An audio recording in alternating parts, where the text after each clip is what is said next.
ভাই এই সমস্ত প্রশ্ন করবেন না, আমরা খুব বিব্রত বোধ করি। এখানে উনি ভিক্ষার জন্য নিয়ে যান নাই। আমাদের দুই দেশের যে রেগুলার সংলাপ, এটা হতো পররাষ্ট্র সচিবের লেভেলে, এখানে এটা চলে গেছে ফরেন মিনিস্টার্স লেভেল, পলিসি লেভেলে চলে গেছে। এটা মনে রাখবেন, আগে দুবার কিন্তু বিএনপি সরকার সমাধান করেছিল, এটা সবাই জানে, এবং আমরা যে সমাধান করব এটাও সবাই জানে। আপনার সেম প্রশ্ন $20 মিলিয়ন এখানে প্লেস করে গেছিল না হাসিনার সময়, ওইগুলো হাসিনার মুখের জন্যই শেষ হয়ে গেছে যখন অনেক গেছে বেজিং। এখনো আমরা একটা রোড তৈরি করবো সেখানে যাইনি, এখন হচ্ছে মাল্টি মডেল।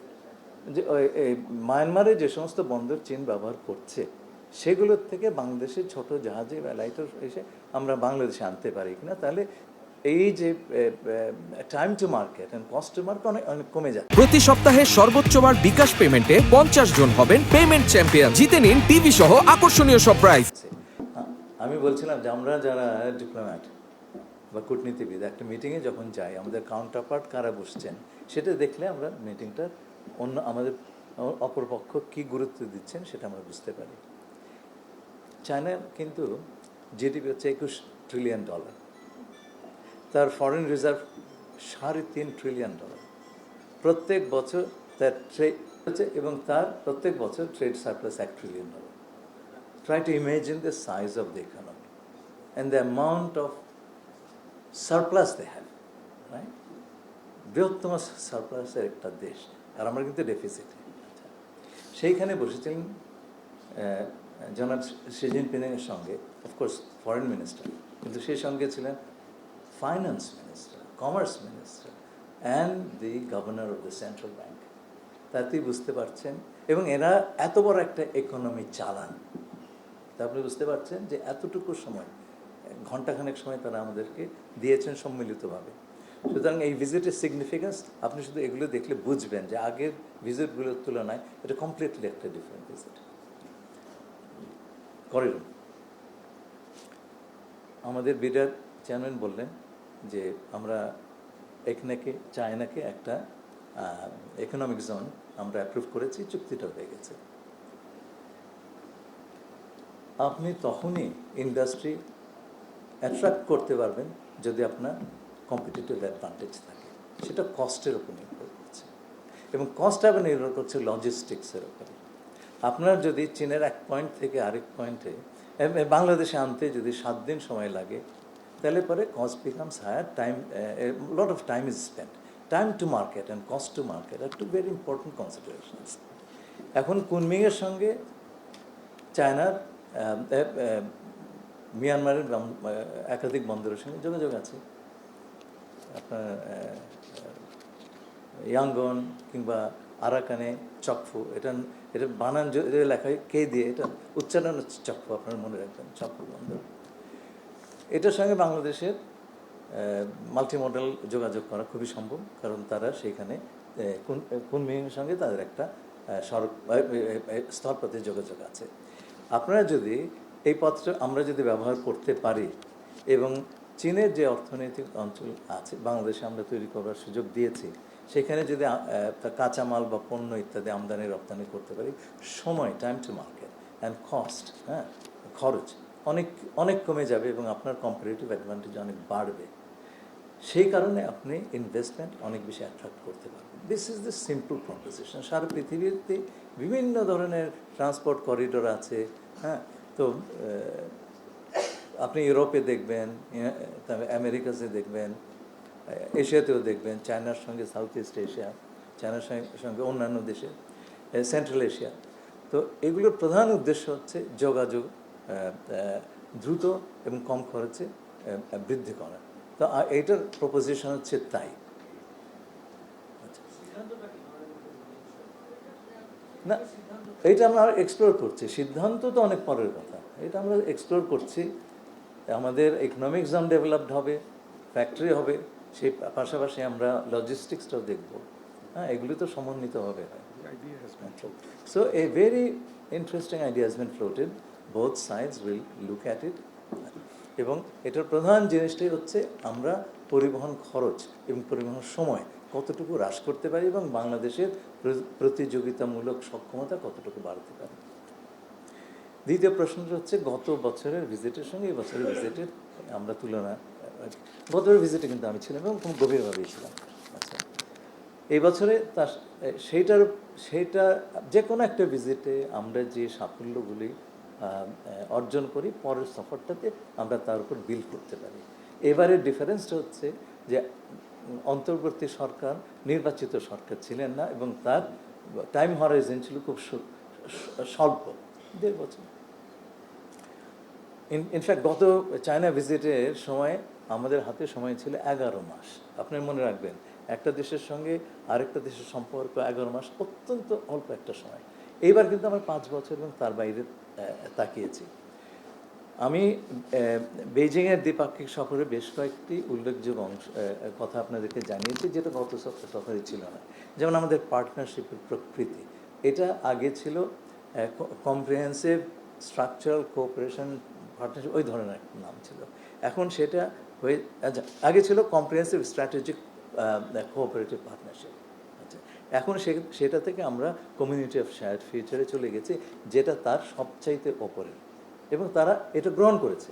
আচ্ছা, 2 নম্বর জিনিসটা হচ্ছে আগে বললাম আমাদের দুই দেশের যে রেগুলার সংলাপ, এটা হতো পররাষ্ট্র সচিবের লেভেলে, এখন এটা চলে গেছে ফরেন মিনিস্টার্স লেভেল, পলিসি লেভেলে চলে গেছে। এটা বড় ধরনের একটা পরিবর্তন, যেটা আগে ছিল না। খুব অল্প দেশের সঙ্গে এটা হয়। তারপরে ধরেন 2+2 ডায়ালগ, এটা আমরা এক্সপ্লোর করব, কারণ আজকে যে ধরনের একটা ভোলাটাইল অবস্থা পৃথিবীতে, ফরেন পলিসি এবং স্ট্র্যাটেজিক ইম্পারেটিভস কিন্তু এখন যুক্ত হয়ে যাচ্ছে, এটা আপনি অস্বীকার করতে পারবেন না। যার কারণে তুরস্কের সঙ্গে আমরা 2+2 করছি। আচ্ছা, কারণ মিডল ইস্টে আমাদের যথেষ্ট পরিমাণ স্বার্থ আছে। তেমনি আমরা চীনের সঙ্গে এটা এক্সপ্লোর করব। এখন এটা এক্সপ্লোরেটরি স্টেজে আছে, আমরা কোনো সিদ্ধান্ত এখনও সেভাবে নিই নেই। তারপরে ধরেন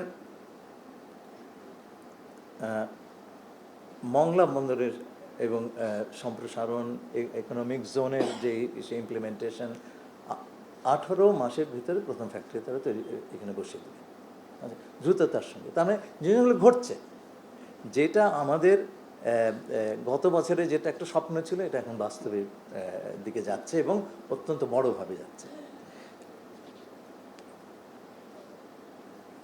তিস্তা, এই প্রথমবারের মতন প্রথম যে ধাপটা, 2 দেশের এক্সপার্টদের নিয়ে একটা আপনার টেকনিক্যাল আপনার ফিজিবিলিটি স্টাডি, এইটা এবার আমরা দুই পক্ষে রাজি হয়েছে, যেটা গতবারের কিন্তু সেই পর্যায়ে ছিল না। এবং চীন বলেছে যথাসাধ্য সহায়তা তারা এই প্রজেক্টে দেবে যদি ফিজিবিলিটি এটাকে জাস্টিফাই করে। তো এই যে বিস্তৃতি, একটা হচ্ছে বিস্তৃতি, প্রথম হচ্ছে লেভেল, এটা অনেক উচ্চতায় যাচ্ছে, অনেক গভীরে যাচ্ছে, অনেক বিস্তৃত হচ্ছে। তার প্রধান কারণ হচ্ছে যে আমাদের প্রধানমন্ত্রী উনি একটা 2/3 বিজয়ী একটি সরকারের নেতৃত্ব দিচ্ছেন। তার যে ভিশনটা, সেটা আমরা পার্টির ভিশনে দেখেছি, এবার বাজেটের ভিতরে দেখেছি, এবং তার যে personal commitment to this relationship and to the people of Bangladesh, সেটা সম্পর্কে আর কোনো সন্দেহ নাই। যার কারণে আমি শুরুতে যে কথাটা বললাম, যে কোনো অবস্থায় বাংলাদেশের পাশে চায়না দাঁড়াবে, এই কথাটা কিন্তু আগে এইভাবে শুনিনি। তো এই যে সফরটাতে যে পার্সোনাল কেমিস্ট্রি থেকে শুরু করে বিভিন্ন সেক্টরে যে অনেক উচ্চতায়, অনেক গভীরে এবং অনেক বিস্তৃতভাবে কোঅপারেশনের কথা আমরা এনেছি, সেটা আগে হয়নি। রোহিঙ্গা, চীন আমাদেরকে বলেছে যে তারা বাংলাদেশ এবং মায়ানমার দুই পক্ষকেই সাহায্য করবে যাতে দ্রুততার সঙ্গে এই সমস্যাটার সমাধান হয়। এবং আগামী দিনগুলিতে আমরা এই পক্ষগুলোর সঙ্গে আলোচনা, এখানে 3টে পক্ষ আছে আপনার মনে রাখতে হবে। একটা হচ্ছে মিয়ানমার সরকার, আরেকটা যারা জায়গাটা যাদের অধীনে আছে আরাকান আর্মি, এবং রোহিঙ্গা যারা আমাদের দেশে আশ্রিত আছে।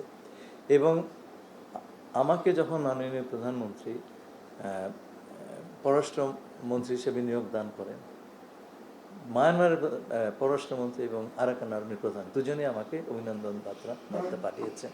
আমি বেশি খোলাসা করে বলতে পারবো না, কারণ এগুলো খোলাসা করে বলার কথা নয়। সুতরাং আমাদের যোগাযোগ আছে, এবং আমি মনে করি বর্তমান সরকার যেই ধরনের জনসমর্থন নিয়ে এসেছে, যে শক্তিতে এসেছে, আমি বিশ্বাস করি আগামী দিনগুলিতে আমরা এই সমস্যার সমাধানের একটা পথ দেখতে পাবো। আপনারা মনে রাখবেন, আগে দুবার কিন্তু বিএনপি সরকার সমাধান করেছিল, এটা সবাই জানে, এবং আমরা যে সমাধান করব এটাও সবাই জানে।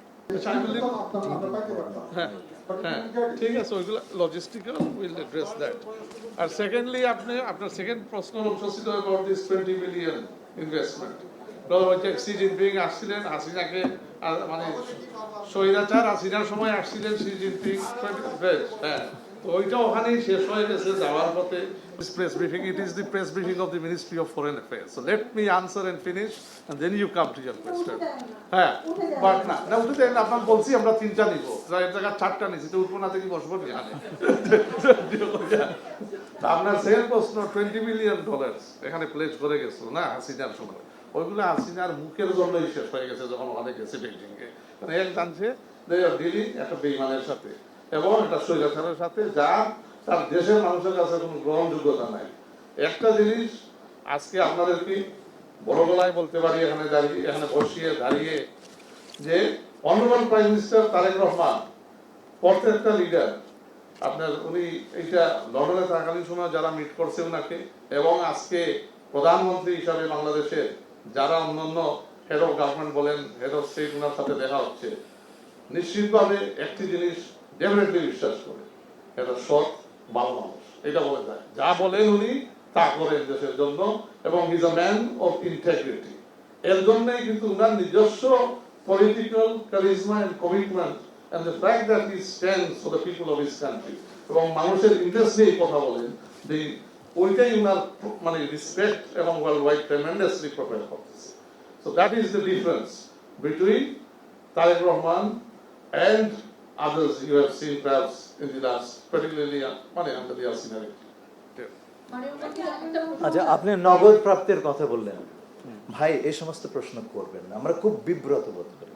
এখানে উনি ভিক্ষার ঝুলি নিয়ে যান নাই, এখানে গেছেন দুই দেশের সম্পর্কের অভিমুখ, তার কন্টেন্ট এবং তার উচ্চতা, ব্যাপ্তি এবং গভীরতা, এটা এস্টাবলিশ করার জন্য, বাকিগুলি পরে আসবে। কোনোদিন সরকার প্রধান আরেক সরকার প্রধানের সঙ্গে দিস্তা কাগজ নিয়ে পেন্সিল নিয়ে বসে না, ভিক্ষার ঝুলি নিয়ে যায় না ভাই, একটু আত্মসম্মান রাখেন। আমরা অন্য জায়গায় পৌঁছে গেছি, এটা বিশ্বাস না, এগুলো খুব বিব্রতকর প্রশ্ন। এইটা একটা ইকোনমিক তোমার প্রপোজিশন, হ্যাঁ, এইটা, এবং এই যে এখনো আমরা একটা রোড তৈরি করবো সেখানে যাইনি, এখন হচ্ছে মাল্টি মডেল।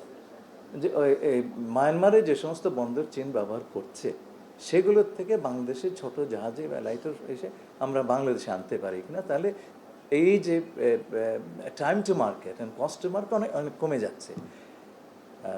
আরাকানে শান্তি ফিরে এলে, স্টেবিলিটি ফিরে এলে বাকিগুলোর কথা আমরা নিশ্চয়ই চিন্তা করব। সেখানে শুধু একটি রোড না, মাল্টিপল রোড হতে পারে। বাংলাদেশের তারা নিকট একটা প্রতিবেশী অঞ্চল, তার সঙ্গে আমার যোগাযোগ থাকতেই পারে।